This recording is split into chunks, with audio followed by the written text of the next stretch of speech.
What else do we need to know about the shift? I maintain nothing.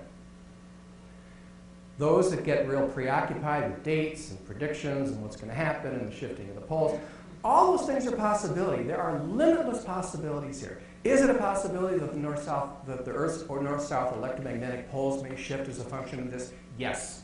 It's a distinct possibility. But what's the point in getting all done on a shape over it? None.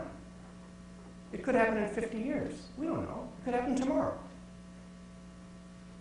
So many of the people who are so involved in their dates and the predictions and all these specifics and all these particulars, invariably these people are very, very fear-based in relationship to all this. It's all, oh, look what's going to happen to us kind of thing. Where are we going to go? And what are we going to do kind of thing. Well, that's not the way to approach this. People often ask me, what should we do? Where should we go? In other words, where's it going to be safe? Where's it going to, it's not going to sink and it's going to stay above water and there's not going to be any electromagnetism flipping around. Where can we go where it's going to be safe? I always give the same answer. And it's not the answer they want to hear. They want to hear Bahamas. Well, no. Not going to talk about that kind of stuff. I always give them the same answer. What should I do? Get to work on your spirituality. That's what you should do. That's the most important thing any of us can do all the time. And once we get to work on our spirituality, once we get plugged into our spirit guides, once we get reconnected with the rhythm and flow of things, then at that point we simply follow our guidance. And when our guidance says, hey, it's time to move, it's not safe here anymore, we follow that. Another thing it's important to know, and this one gets kind of far out, but it needs to be said because it's a very important part of this. People often say, how can we possibly survive? We're talking about the pole shifting, we're talking about continents, sinking and other continents, rising to replace them and all these, earth events that we're talking about and volcanoes and earthquakes, and how can we ever survive such a thing? What's important for people to know is, in order for us to survive something like this, it's necessary for us to be different. And when we develop the powers of our spirituality through ceremony, when we regain these connections, we acquire powers that we don't have in the normal world. We become more powerful. We become more powerful by virtue of having supernatural powers. Powers that don't follow the normal, cause and effect rules of linear, reality.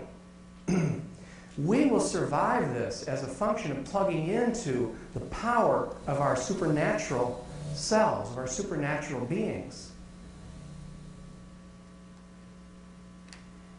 The Hopi believed that we currently are in the fourth world. We're approaching the end of the fourth world, and we're on the verge of then entering into the fifth world. They believe that the world has already been destroyed 3 times. The 3 times that the world was destroyed, it was destroyed for the same reason. It was destroyed because the human race, the human beings who were here, made the same fatal mistake, and that is that they became intoxicated with the material enticements, of third-dimensional material world, and they lost their connection with spirit. They got things mixed up as far as, placing matter above spirit. That was the fatal mistake that humanity has made.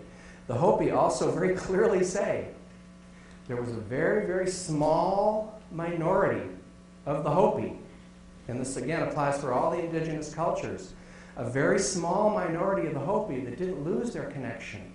It kept their connection with spirit. It kept their connection with the original teachings. And those people survived.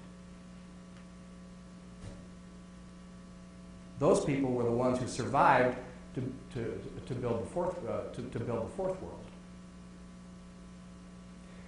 I don't know how you feel about that, but I intend to be one of the ones who survives, and I intend to be one of the ones who survives as a function of developing the power of my higher consciousness and the power of my spirituality.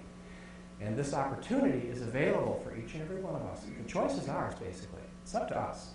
We can cling to the old paradigm world and kind of like, going down with a sinking ship.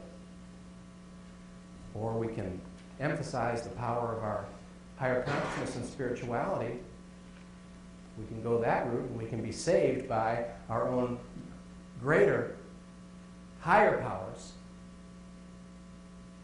of the supernatural. It's powerful stuff. It's powerful, powerful stuff.